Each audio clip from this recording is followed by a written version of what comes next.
It was this vote at the UN Security Council on June the 1st that forced Muslim countries to turn to the General Assembly for a way to stop Israeli atrocities in occupied Palestinian territories. After repeated failed attempts at the Security Council, the General Assembly of the United Nations was the center of attention when it came to protecting Palestinians.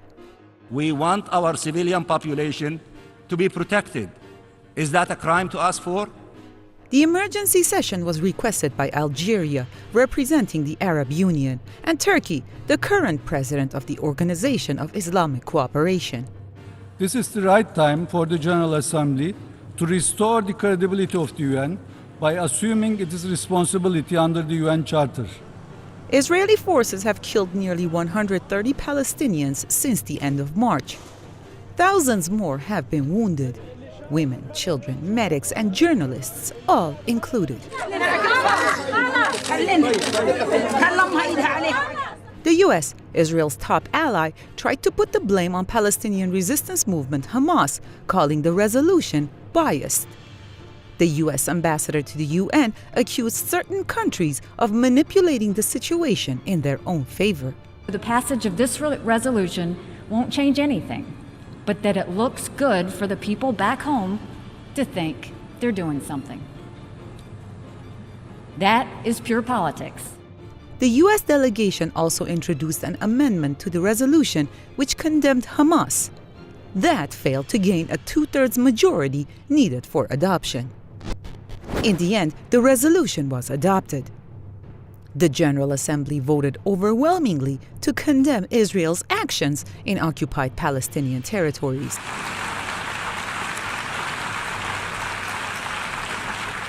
As expected, one of the no votes came from the U.S.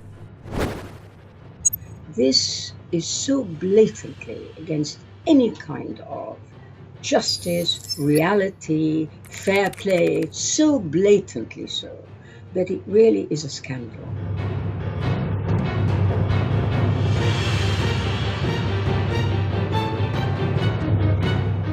Even the notion of a vote at the General Assembly infuriates the Israelis because they justify all the atrocities committed against Palestinians as self-defense. The Israeli representative to the UN went as far as insulting the sponsors of the draft resolution. This resolution was introduced a few moments ago by Turkey and Algeria, not exactly two champions of human rights. The resolution also calls on the UN Secretary General to draft proposals for an international protection mechanism for the Palestinians in Gaza and the West Bank. Among the choices are setting up an observer mission or a full-blown peacekeeping force. That would require backing from the Security Council, where the U.S. will likely veto any action taken by the international community. The only thing that would affect Israeli behavior is if its major sponsor, that is the United States, were to take up a position of non-support for Israel. That would actually make a difference. The problem is that is not on offer.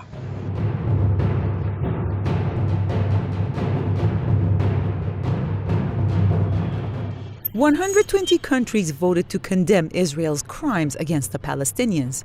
That translates into political and moral humiliation for the U.S. and Israel, but many are asking what can be achieved on the ground to actually protect Palestinians. Not much, really. Unlike Security Council resolutions, General Assembly resolutions are not legally binding. Analysts say the best way to hit Israel where it hurts is through boycotts. Well, given that Israel does not respond to disapproval, condemnation, and so on, the next thing that needs to be done is for a widespread boycott, divestment, and sanctions movement to take place, just as happened with South Africa. If that becomes widespread and it becomes a state, it engages states, not just civil society, then that really would make a difference.